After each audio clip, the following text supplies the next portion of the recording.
Okay. Good evening, folks. Want to sort of pick up and conclude like the first selection of material that I gave from Professor Danny Matt's The Essential Kabbalah. I want to look more at the idea of klipot. Not sure how exactly to translate klipot. Klipot, I guess, husks, right? There the idea that um, essentially there are like sparks of divinity.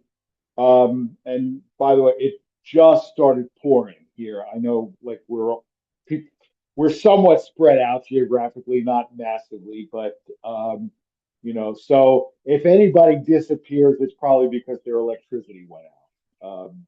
If I disappear because my electricity went out, then we're done and we'll pick up in the future.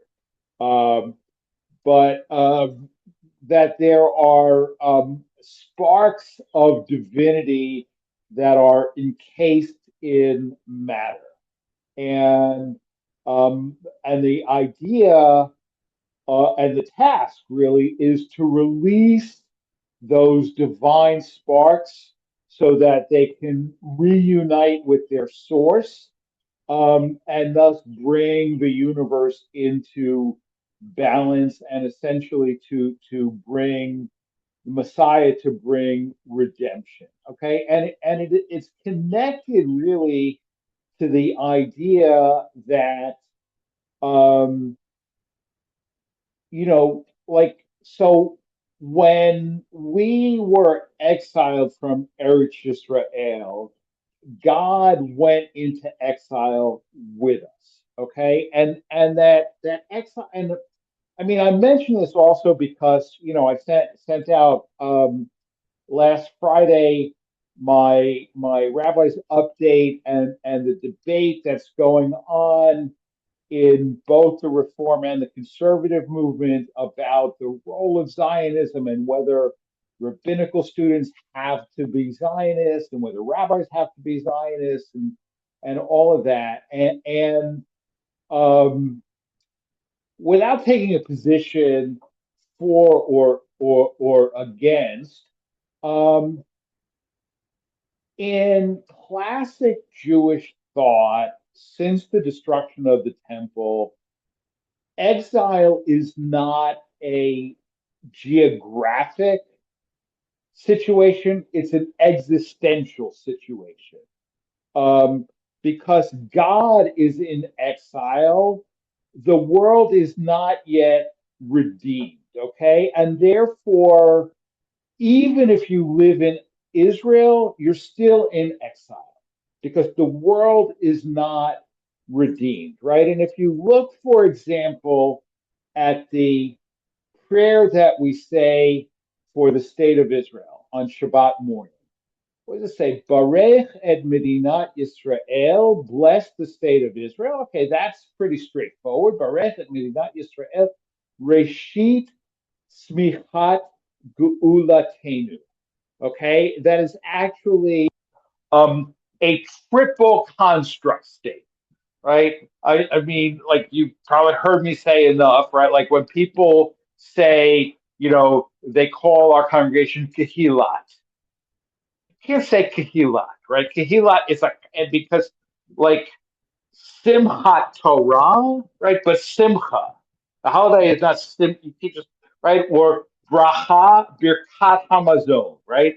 And so Reshit is the beginning of, and Smichat is the flowering or the growth. So it calls the state of Israel Reshit Smichat Ge'ulatenu, the beginning of the flowering of redemption.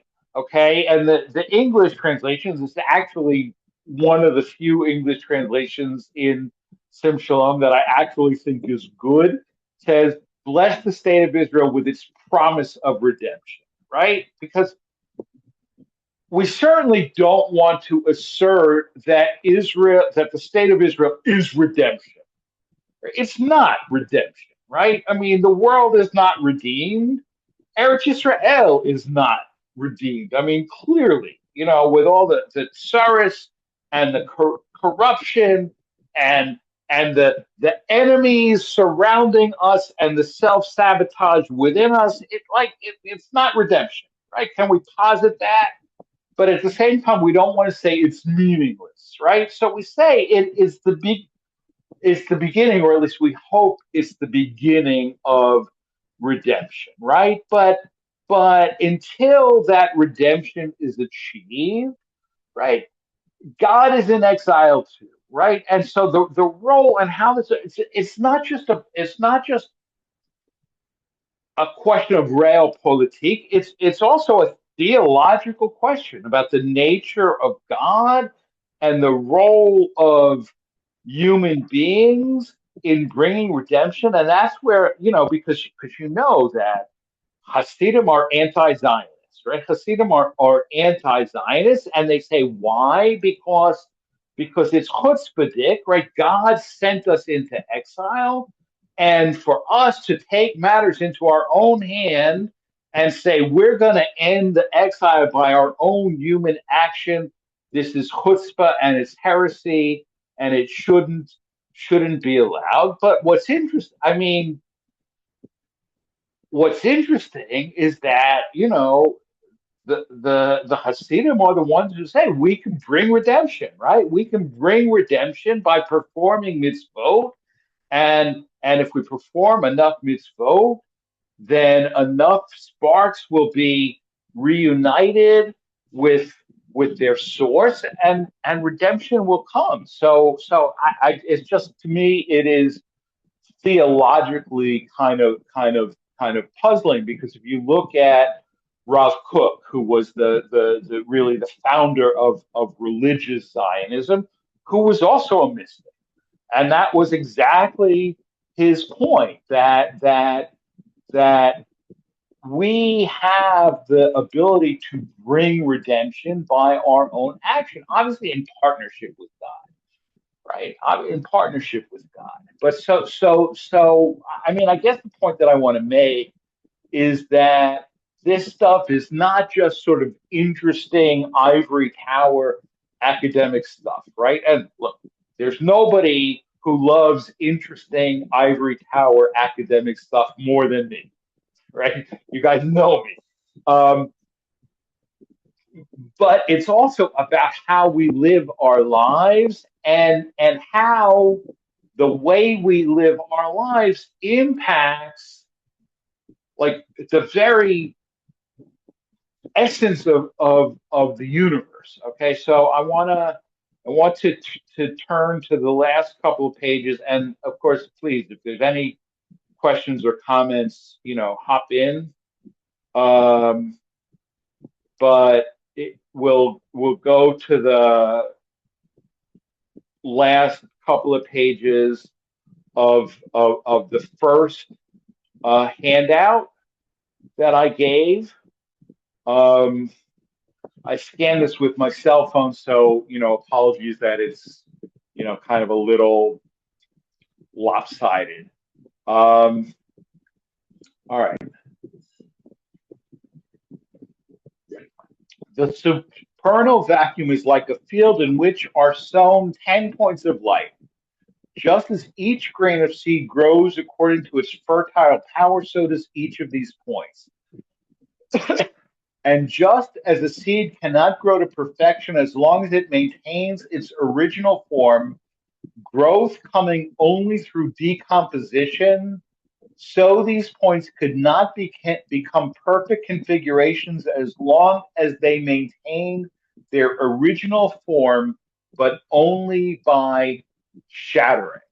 Okay, and I find that really interesting, because this is obviously this is from 500, 600 years ago, right? And the idea that growth comes only through decay. I mean, I don't know the history of science, but that strikes me as a more recent idea than 500 or 600 years ago. But if we see how forests grow, for example, right? I mean, it's the destruction that creates room for new growth, and in terms like any societal advancement, I think, is predicated on the destruction of of what happened before, right? I mean, no matter what. I mean, it may not be a good thing, but even right. I mean, so the growth of democracy, if you happen to think, monarchy is a good thing, then, democracy, right, came as a result of the destruction of monarchy, right? And now, our new MAGA paradise is being created, predicated on the destruction of democracy, right? Now, whether that's a good thing or a bad thing is a matter of opinion, I suppose. Um, but there has to be destruction in order to be growth. Okay, so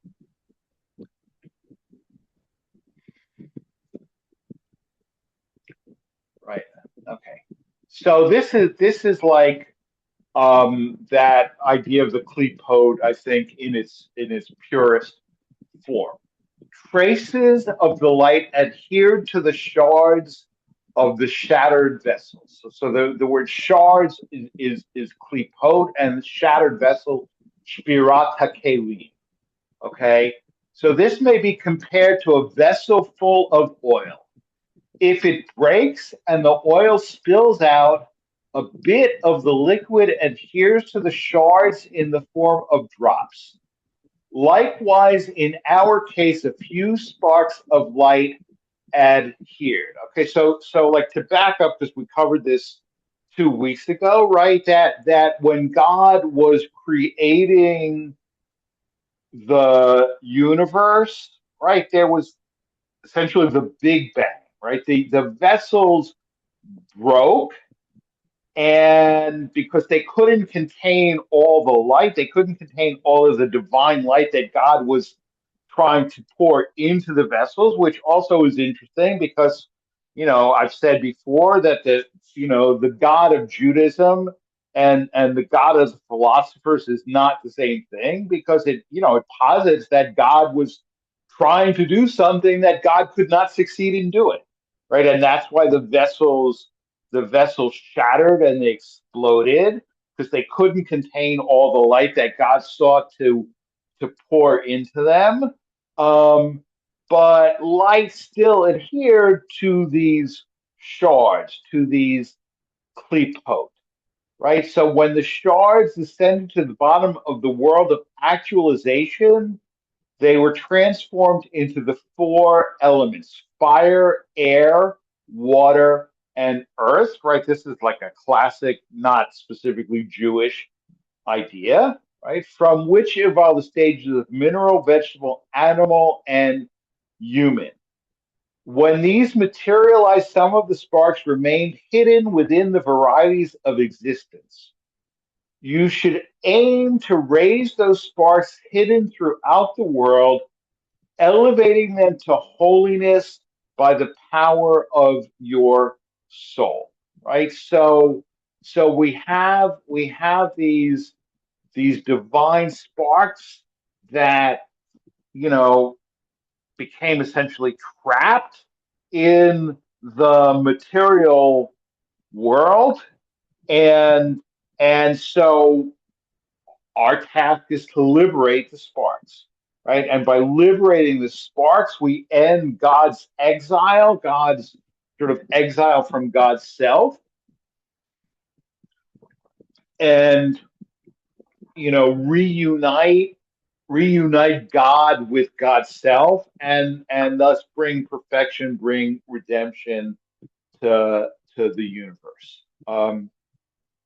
Questions, comments? I realize that this is like not simple stuff, and we're looking at mass translation. I mean, because an academic course. I mean, so we're not really worrying like which source it came from, because this is really more. I mean, the way Matt has done it is more like poetry than anything else. But yes, Sue. You had mentioned something that God couldn't accomplish what he wanted to, so it broke in pieces. Couldn't we assume that it was part of the divine plan and that God planned it that way so that people could be a part of the job of perfecting the earth? Yeah, you could say that. I mean,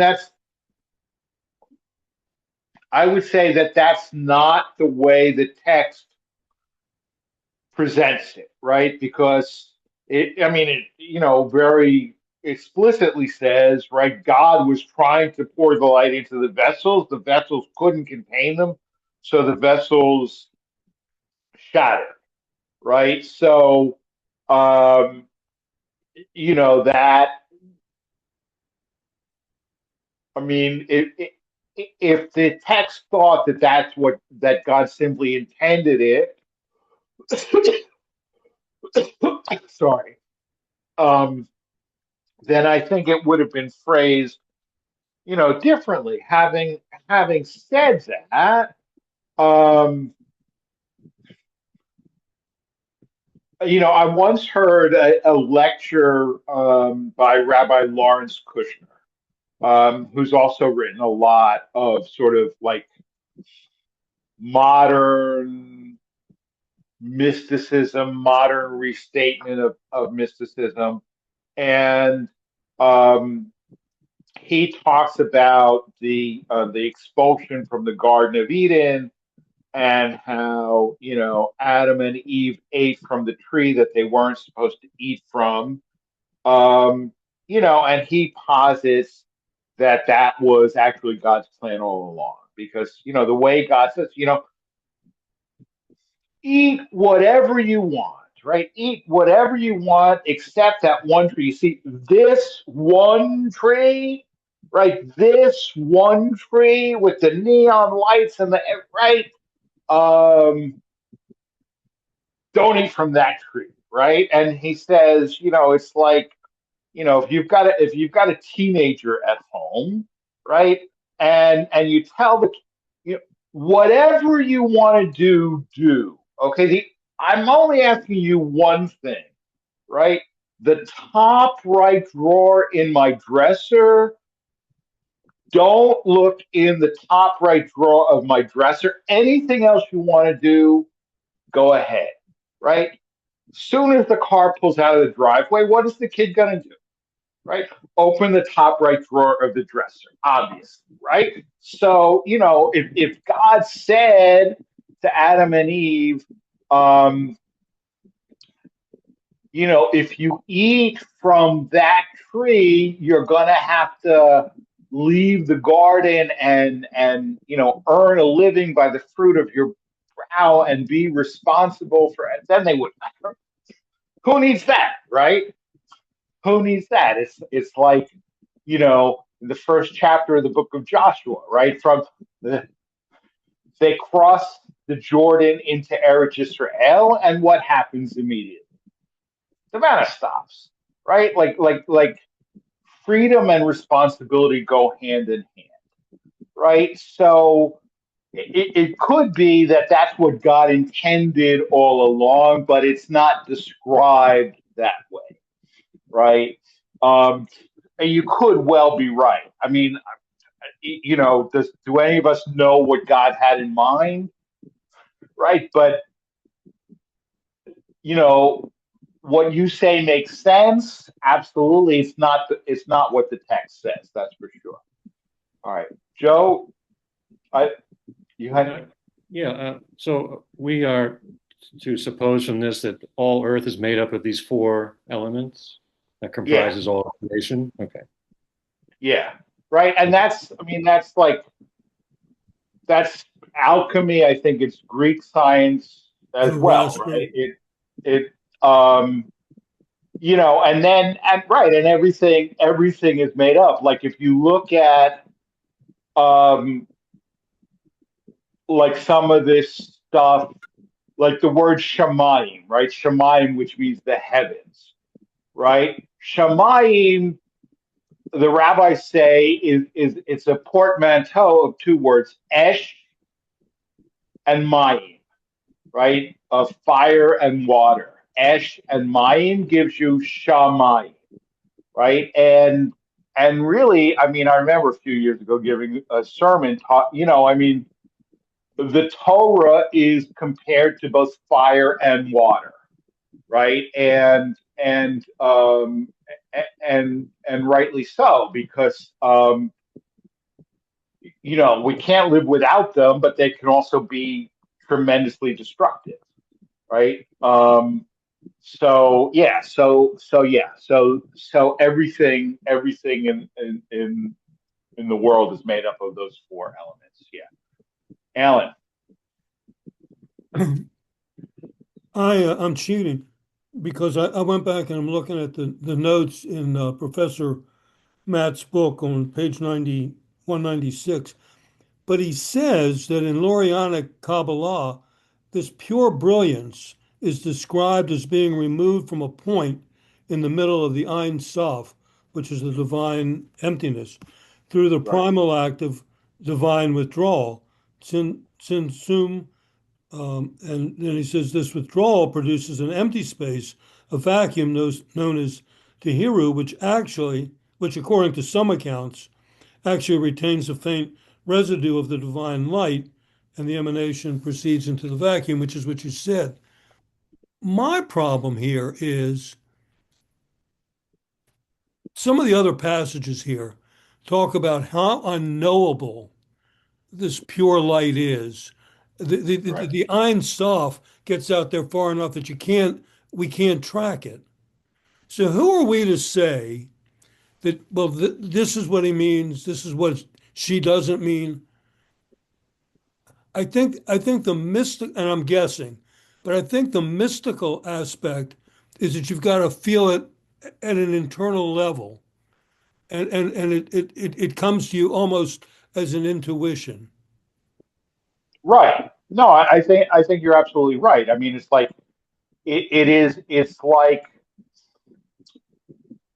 it's a mystical unity with God, right? And the insight comes from that. And look, I have to say, I mean, um,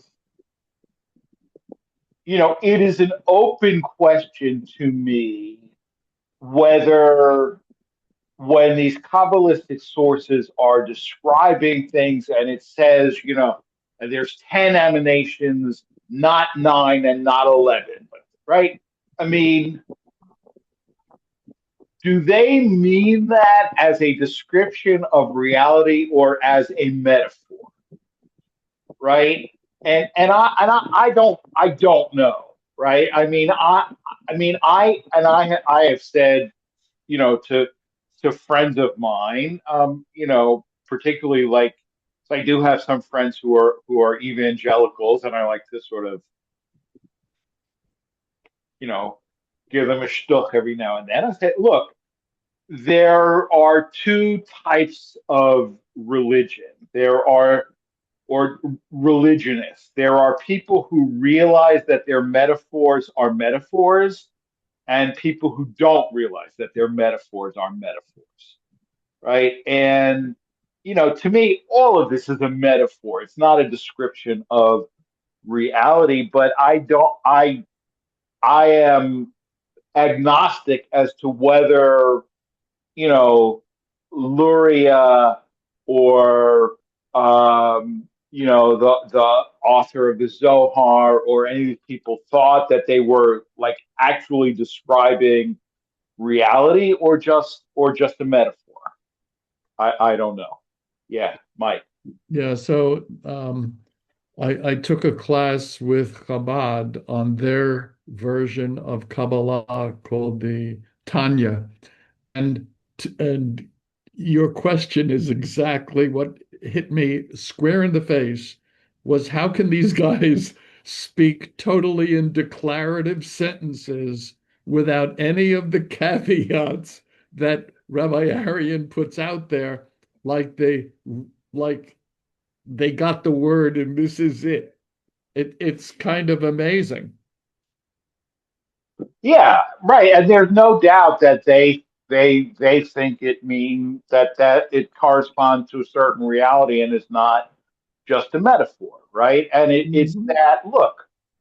I mean, that kind of absolute certainty, right, is a two-edged sword, right? Because that type of certainty is what leads them to delegitimize every other form of Judaism other than their own, right? Including other forms of Hasidism. It's not just Reform or conservative or modern Orthodox. It's other forms of Hasidism as well, right? Because they are absolutely certain that they are right, right? But it's also that certainty that allows them to leave Brooklyn as a young couple in their early 20s, barely speaking English, leave Brooklyn and go to Whitefish, Montana with 2 years of seed money, after which you're on your own, right? And look, I'm sorry, I need a little time off. I have family responsibilities. Yeah, that doesn't exist for them. It doesn't exist for them. And call it kavod. I mean, I give them a lot of credit, but it is that absolute certainty that they are doing exactly what God wants them to do because it corresponds with like an objective, universal reality that the Rebbe knows and knows, not knew, knows because he's not dead more than anybody else, right? So it's absolutely it's a two-edged sword. I mean, it gives them the ability to do what they do at tremendous self-sacrifice. But it also is what leads them like, and they say, well, we're open to everybody, right? But what do they mean by that? I mean, if I'll invite them to give a lecture at Kehilat Shalom, they'll happily come. If I say, you know, you come and give a lecture by us, and I'll come and give a lecture by you, not so open anymore, right? It's a door that only opens in one direction. All right, so let's continue.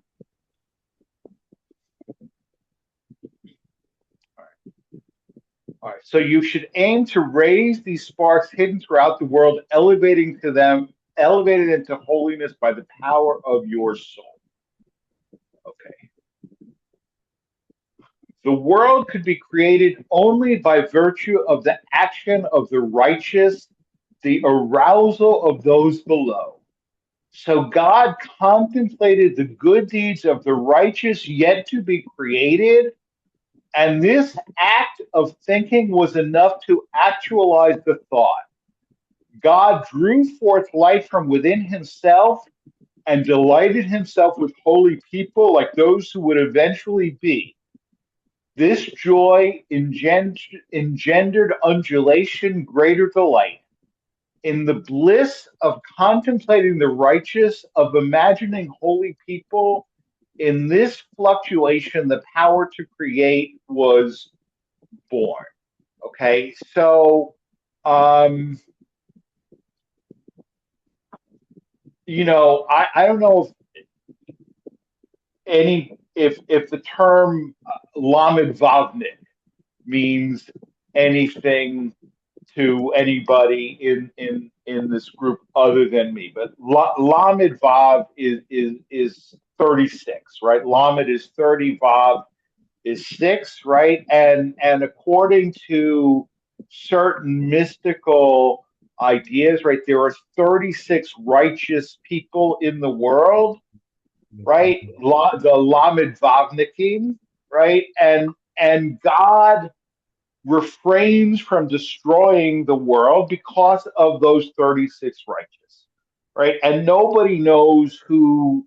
I mean, if you are one of the Lamed Vav, you don't know that you're one of the Lamed Vav. Nobody else knows that you're one of the Lamed Vav, and they don't know each other, right? But there's 36 tzaddikim who God keeps the world in existence because of them, all right? And this is similar to that, yeah, Leslie. Okay, what is the definition of righteous? It's not it's not someone who follows all the commandments and does everything exactly right. So what is the definition of righteous? Right. I mean, okay, so that's a floor, right? It's not a ceiling, right? You can't. You're certainly not righteous if you don't observe the mitzvot, right? So it has to be somebody who strictly observes all the mitzvot.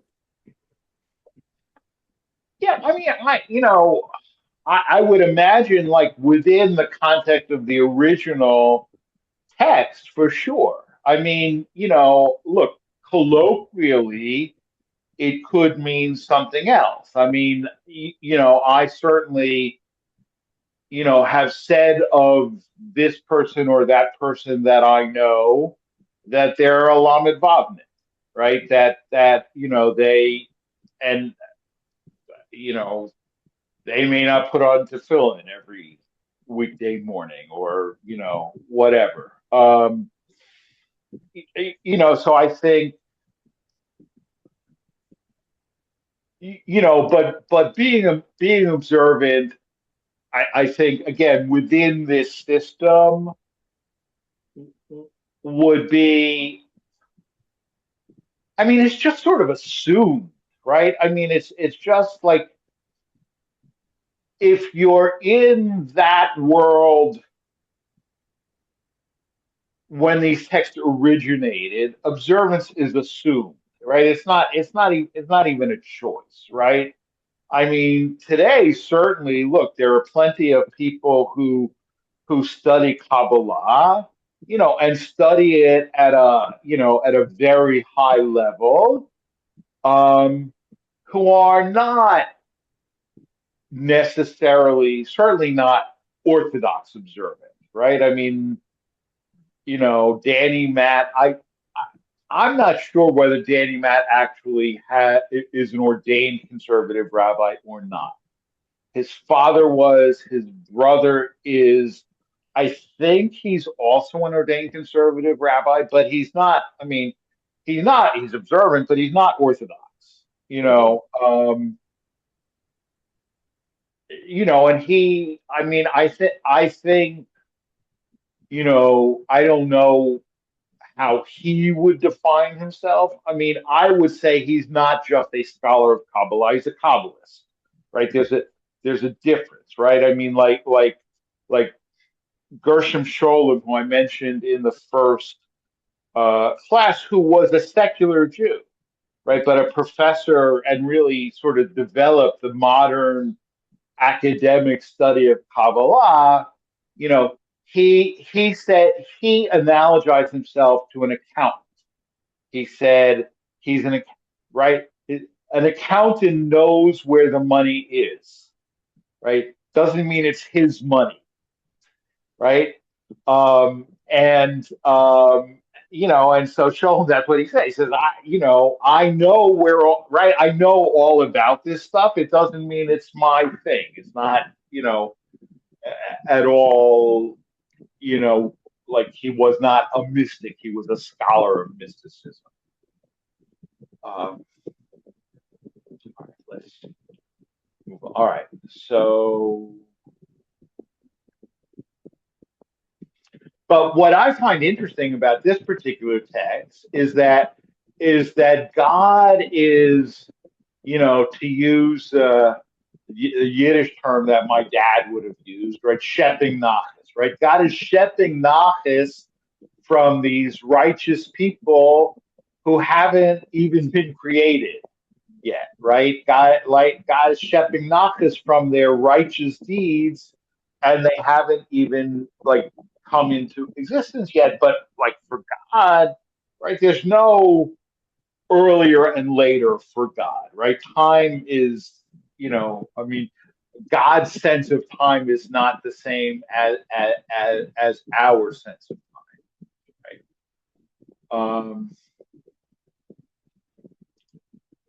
All right. So is this? Yeah. So this is the last one in this packet. An epiphany enables you to sense creation not as something completed, but as constantly becoming, evolving, ascending. This transports you from a place where there is nothing new to a place where there is nothing old, where everything renews itself, where heaven and earth rejoice as at the moment of creation. Right. So this is again this is a right an epiphany. Right. I mean, when we say I had an epiphany, right?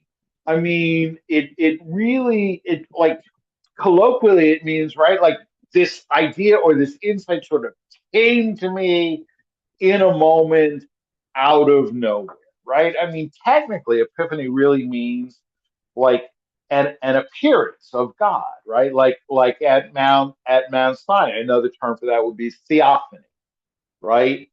And, but when you have that like that flash of insight, right? Just like I said, for God, there is no earlier and later. It's all one, right? So God can shep nachis from righteous people who haven't even been born yet.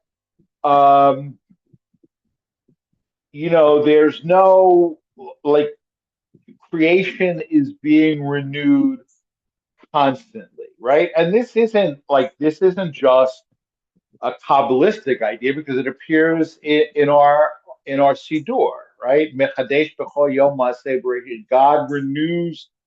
How was it in the Union Prayer Book?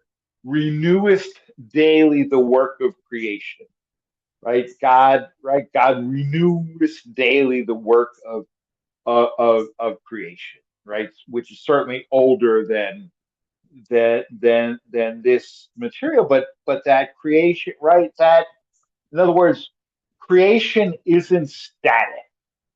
Right? It's not. It's dynamic. It's happening all of the time, right? Which is how growth is possible, right? I mean, if because people, right? People change. People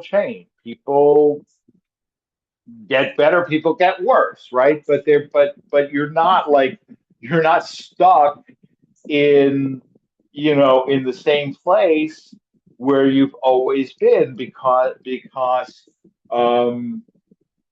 there's always renewal and there's always recreation, right? From a place where there's nothing new to a place where there's nothing old, where everything renews itself, heaven and earth rejoice as at the moment of creation. Okay. Any questions or comments on the couple pages that we just looked at? All right. If not, we'll move on. And I did like I skipped some stuff, and I mean I reordered stuff in a way that I don't know made more sense to me in terms of like how I want to cover this material. But I thought that this page was really important. The essence of serving God and of all the mitzvot is to attain the state of humility, That is to understand that all your physical and mental powers and your essential being depend on the divine elements within. You are simply a channel for the divine attributes. You attain this humility through the awe of God's vastness, through realizing that there is no place empty of it. Then you come to the state of ayin, the state of humility. You have no independent self and are contained in the Creator. This is the meaning of the verse Moses hid his face, for he was in awe. Through his experience of awe, Moses attained the hiding of his face. That is, he perceived no independent self. Everything was part of divinity. All right, so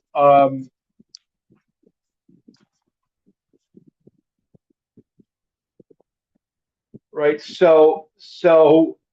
right, you have to achieve humility, right? That right, everything that you have is not from you. It's from God, right? It's all from God, and you are simply a channel for the divine attributes. Okay, which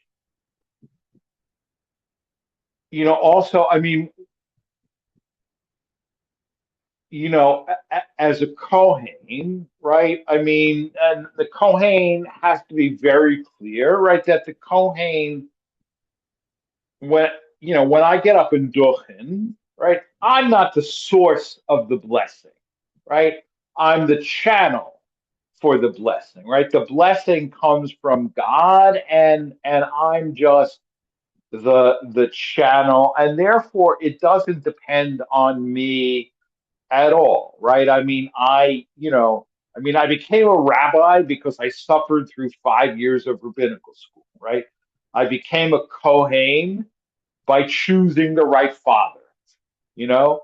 Um, and it has nothing to do with any merit. And that's why all of these arguments about, I mean, I remember in my first congregation, which was a very traditional congregation, but also tradition does not mean necessarily like closer to like a certain normativity so much as like nothing is ever allowed to change, right? So, so they did in Duchen, even though they were a very traditional congregation, and I wanted to introduce Duchening, and oh my God, you thought I maybe wanted to introduce like sacrificing goats on the peanut, right?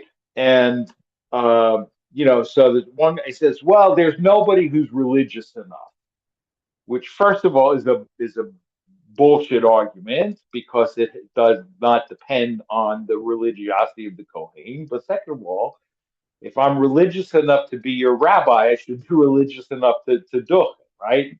Um, but but the point is that the Kohen is not the source of the blessing. The Kohen is the channel for the blessing. And I have to say, I mean, and Leslie, I don't know, what your experience of this has been, but there are times that I really do feel that sort of energy like passing through me, that I really am a channel.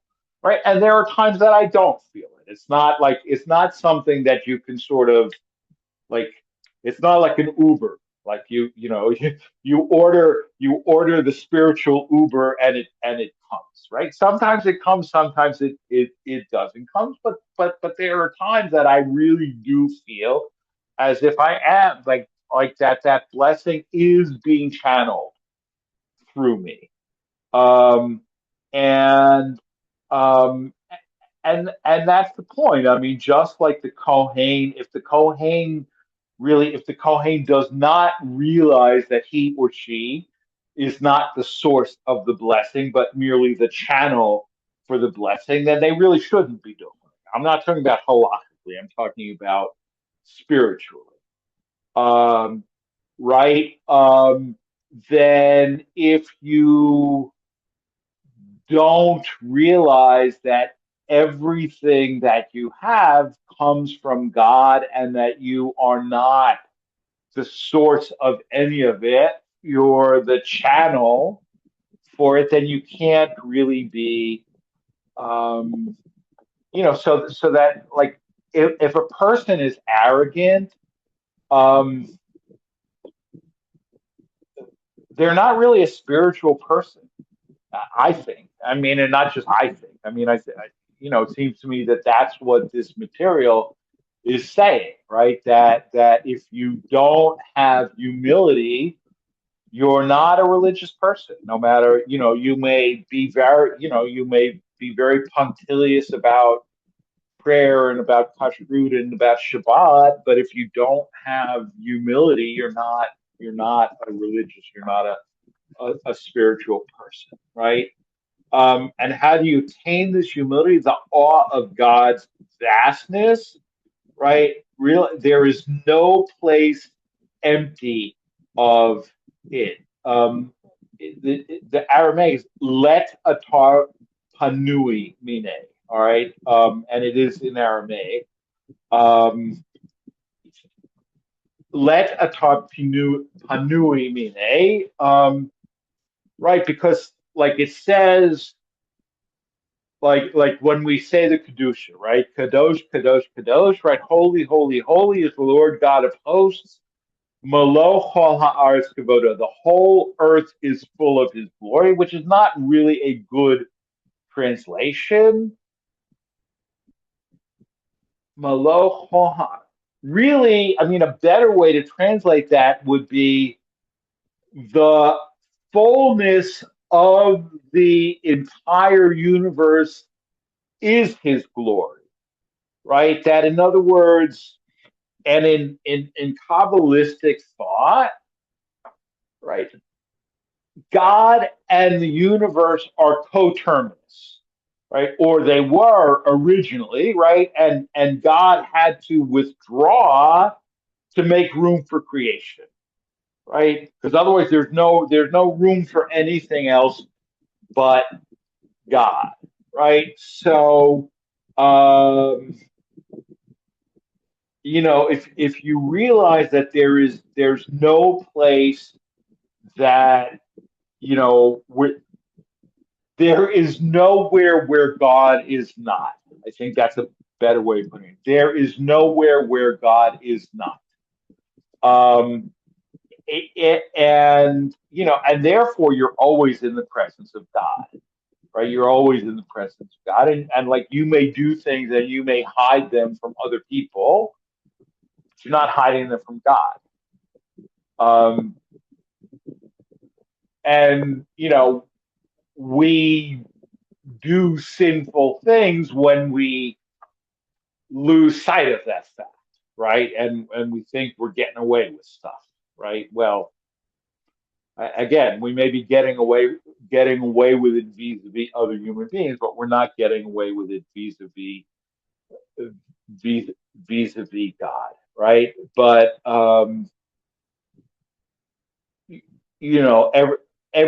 everything is part of divinity, right? And Moshe, right? I mean, the tradition says that Moses was the most humble person who ever existed, right? And it was only that incredible humility that enabled him, to become what he became. All right. So any questions or comments on that? If not, we'll move on a bit.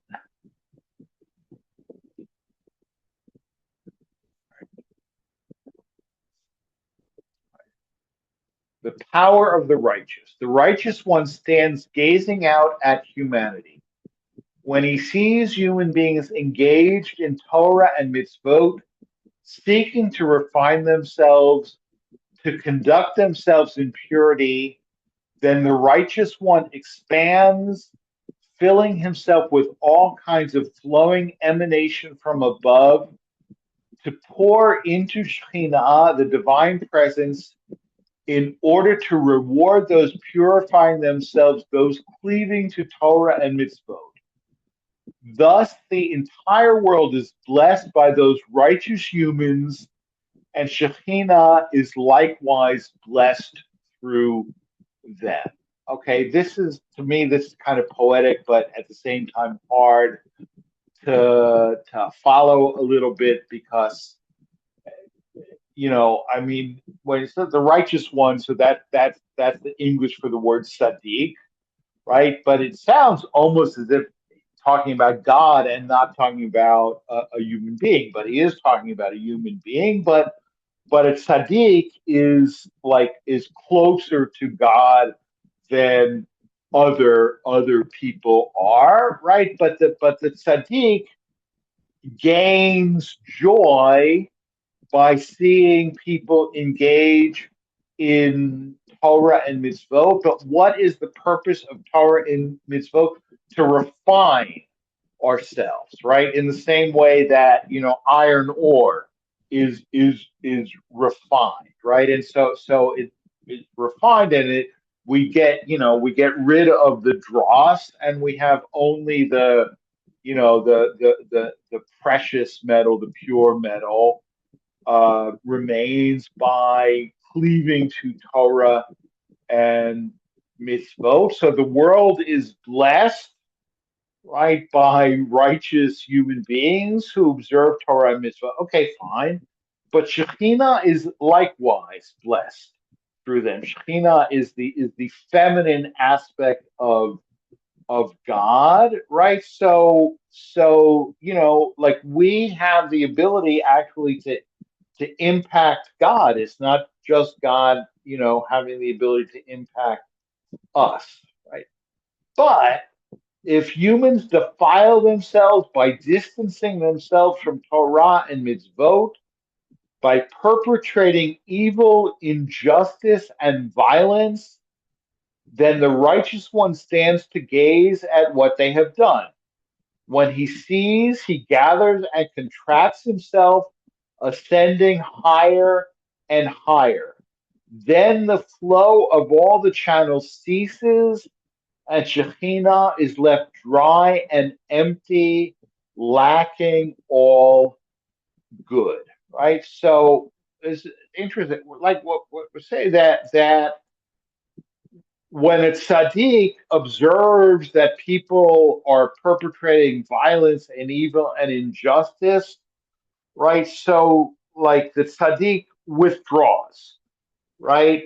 And the tzaddik actually ascends higher and higher, right? But by ascending higher and higher, blocks the channels, right? Blocks the divine channels from reaching Earth. And it's interesting reading this because those of you who were at the study day that Professor Matt did, and I asked exactly this question, right? That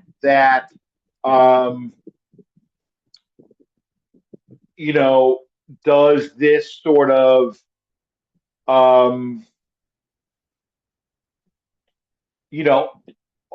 we so like in Kabbalah, are we so focused on contemplation and unity with the divine that it can sort of like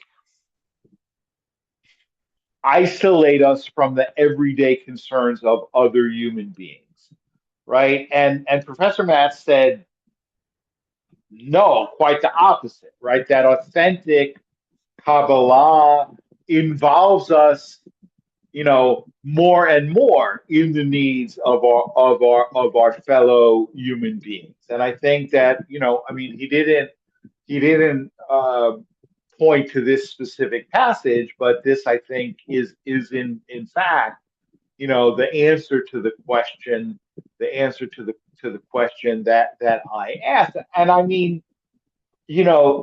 that question came to me also because of my own experience of having lived for 10 months in a Catholic monastery, right? Which really, I mean, in the monastic tradition, the Trappist tradition certainly is very mystical, but it's also very removed from the world, okay? Because they're a cloistered order, right? Which means they don't leave the monastery except like to go to the doctor, stuff like that. So like in many, right, pretty much every diocese in the United States, right, there's a shortage of priests, right? And so you have a diocese with a tremendous shortage of priests, and then you have a monastery with 20 priests, right? But the bishop can't tell those 20 priests, well, go out to these churches on Sundays and say mass because they're a cloistered order. They don't do that, and the bishop doesn't have the authority to say, oh, but I need you, I really need you to do that. So to me, that is like, frankly, not that it's any of my concern, but that is a problem with with monasticism, and that is a problem, I think, with some types of Hasidism, which are so isolated from other from other Jews who are not like them, let alone non-Jews, right? Which Chabad is not that way, right? And again, at some spiritual peril, right? Because the minute you come into contact with other people, it's not only the case that you influence them; they could also influence you, right? And I mean, it doesn't often happen, but it doesn't never happen either. Um, and so that like the persistence of injustice in the world leads the tzaddik to withdraw, and the tzaddik ascends and becomes closer to God. But that's not a good thing, because by becoming closer to God, the tzaddik blocks the channels. I'm sorry, what my camera like adjusts itself based on hand movements, and coming from New York, it's like there's just no way around that. So yes. Oops, sorry. Let's try this. No, whatever. Um, all right. Shall we go on a little bit more? Um,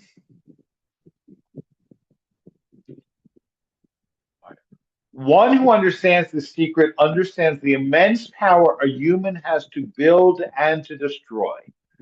Now come and see the power of the righteous. They can unite all the Sphirot, harmonizing the upper and the lower worlds. Right? So as human beings, we have like the power, and we know that, right? That all of us have the power to do like infinite good, but also infinite evil, right? But if we do like really the kind of righteousness that a tzaddik is capable of, we can unite the upper and lower worlds, end God's exile from God's self, um, and bring about redemption, which actually like brings me back to how I started tonight, talking about the question of of Zionism and Israel as the first flowering of our redemption and so on, is that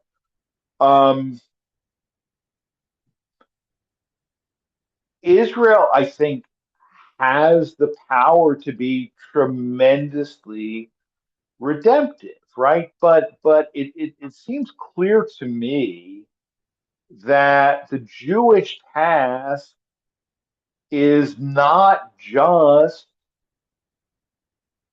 for the sake of the Jews, right? It's for the sake of the world, right? And um,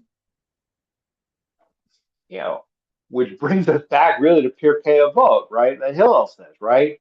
If I am not for myself, who will be for me? But if I am only for myself, what am I, right? And to the extent that, because a lot of younger Jews, in particular, who are anti-Zionist, they're not just anti-Zionist out of nowhere, right? They're anti-Zionist because of their reaction to things that Israel has actually done and is actually doing. Right now, you could say, and I do say, why single out Israel when 90% of the countries in the world do exactly the same, right? But having said that, that doesn't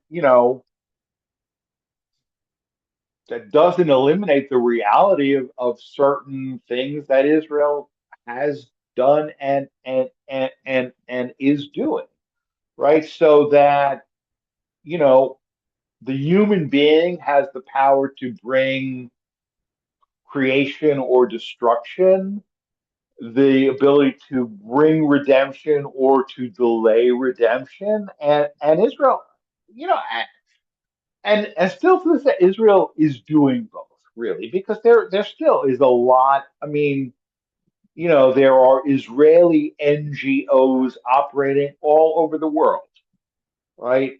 That still, wherever there's an earthquake, there's natural disasters, there's epidemics, Israelis are on the ground, right? And that is often overlooked, but that doesn't justify some of the other stuff. So I mean, I think again, this isn't just theoretical stuff. It really has to do with very, very real world consequences of our actions.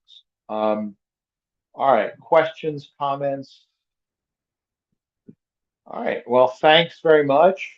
Lila Tov, Shabbat Shalom. Shakala. Brilliant to you. All right, good night. Good night.